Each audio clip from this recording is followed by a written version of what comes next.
Good morning. Hi, this is Marlene with Dixie Quilters, and we are working on something a little different. Usually when I do these big quilts, like these queens and kings, that I might actually someday enter into something like a state fair or something, I usually will send them out and have Lynn Lockhart do the most beautiful stitches on them. In the past, I used to go to a lovely lady named Mary O'Mara who would do my long arm quilting, and she would do patterns and designs, but not the individual type creative artistry that Lynn Lockhart does.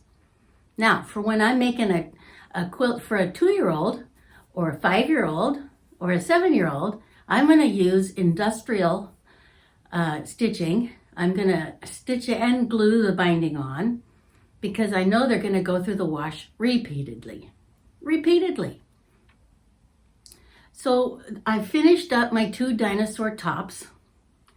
I have one of them quilted in just lines, diagonal lines that I drew on, and then the binding is already on this one. I just need to sew it down. This one, the second one, the blue one, I don't know which child is going to get blue or brown, but they're both the same except one has blue border and blue binding and the other has brown border and brown binding. And the blues and the browns are both used in the quilts, so it's cohesive. Anywho, so what I do is, and this is for the beginner quilter. This is just how I've figured out how to do this myself, is I bought a king size velour blanket at Walmart. Bought 2 of them. I think they were $21, $22, maybe $24. And I push my 2 sewing tables together. One's a folding table and one's a library table. So this library table is just really solid and you could stand on it. It's not going to go anywhere. Whereas my folding table, heaven forbid you'd stand on that. So I lay them both out, and then first of all lay out the king size blanket. Then I put down the batting, and then I put down the top and smooth it all out. And I start in the middle and start putting these safety pins in. And I bought a lot of these safety pins are the kind that are bent looking. I'll show you.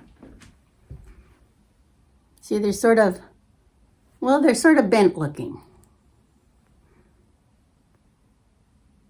That's so that when you poke it in, where was this one? That you can feel the bottom and then it'll come up nicely because it's got a slight bend to it. Now these are the bigger ones. Those are just standard ones. But they're so big, it's easy to work with. And you want to make sure that if you're doing this on a dining room table, you'll be sure to put down some like folding cardboard or something so you're not scratching your tabletop as you poke through, because you want to make sure that you grab your top and your batting and your blanket. Got to go through all those layers. So what I'm going to do today is just show you a real simple way. I would consider this a beginner way of doing this. And I'm going to just put the blanket on here so that I can see the full diagonal.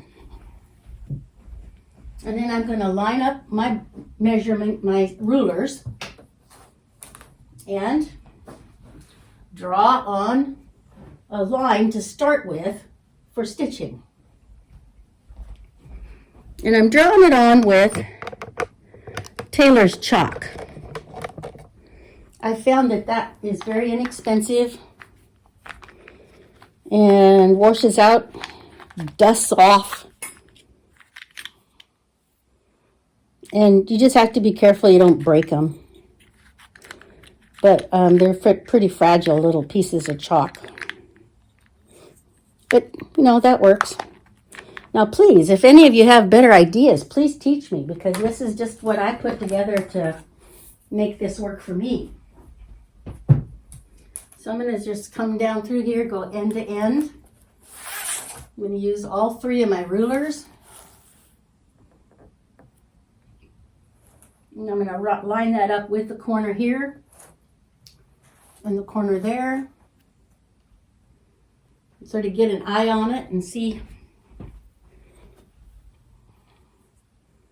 Yeah, that'd be right to that corner.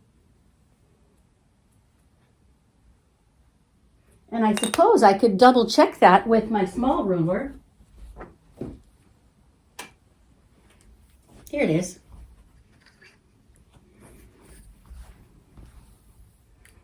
So you can make sure they're lined up.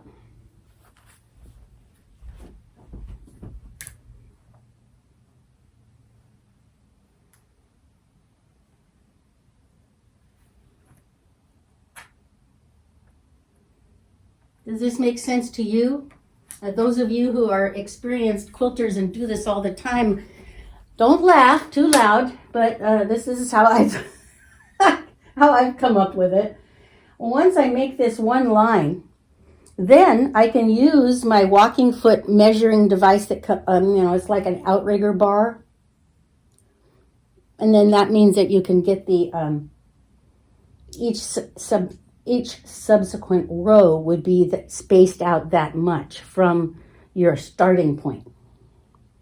So I'm just gonna, excuse me for sniffling, my allergies, it's that time of year.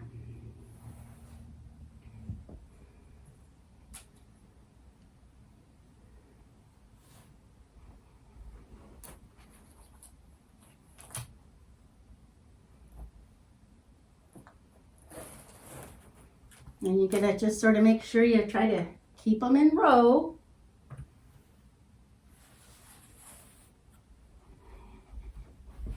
Keep them lined up. Not exactly lined up, but pretty close.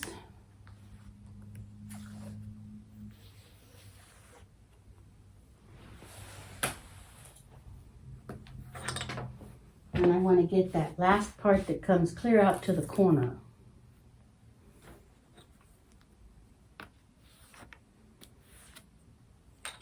There. Now that'll be my first row of stitching. Now, if I don't want to use the outrigger on my walking foot, then I can just go along here and every 2 inches or 2.5 inches put in another line. But I found that when I use that method on my other one, I'll show you that one. I'll unfold it and we can look at that together. That the chalk would come off as I was wrestling it underneath of the throat of my machine. So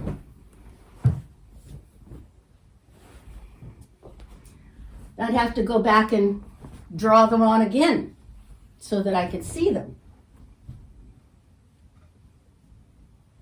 Well, what do you think? I think that's fine and dandy. Can you see okay? Let's see if I can make it any better for you.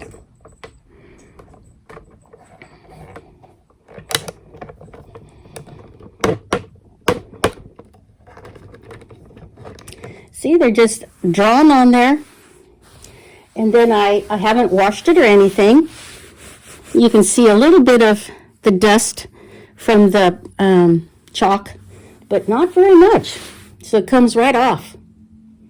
So that one is ready to be, and I was real careful. This is the only pucker on the whole back is right there.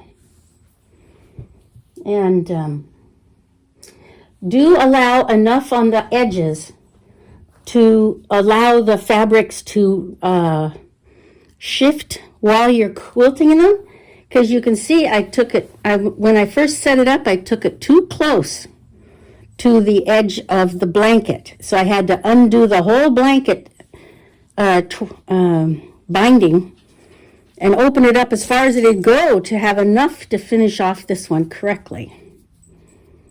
So you can see that binding line there.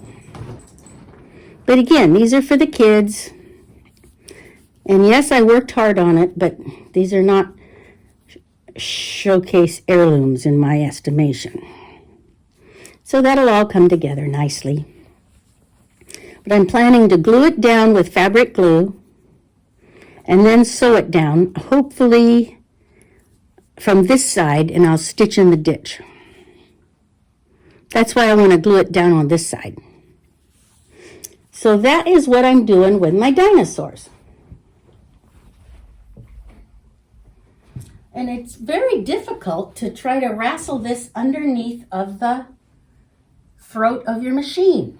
Now, one lady told me to get a pool noodle and roll it up each half on a pool noodle so that you would have these two rolls on either side that would be controlled. You could go through. Well, I rolled up one half and then pinned them. Well, I'll show you what I did. Hold on. Excuse me. I took this side here and I rolled it starting with the corner into a nice tight roll that would go under the throat of my machine. Now, when I got it to this point, I took big pins and pinned it together so it wouldn't unroll. Then I started in the middle with that side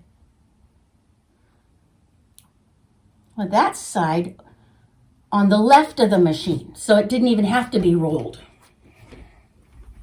And then when I got one half done, then I rolled it back the other direction and went through the machine the other way. Does that is clear as mud? Sorry. But then I rolled this so that it would go under the throat of the machine and not undo itself constantly. So I pinned them with big pins like that. Just 3 or 4 places. And then I would take it through the throat of the machine, down that center line,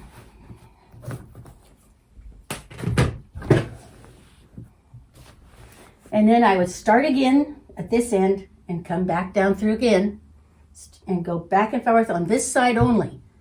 And when this side was done, I would roll it up and turn it around and go through the machine like that. Because this would be all neatly rolled up and able to control it under the throat of the machine. So that's how I did it. And that's how I'm going to do the second one. And I've got my bindings are ready. Well, this is ready for the blue. The brown is already on there. Oh, you can't see them. Sorry, let me get those for you.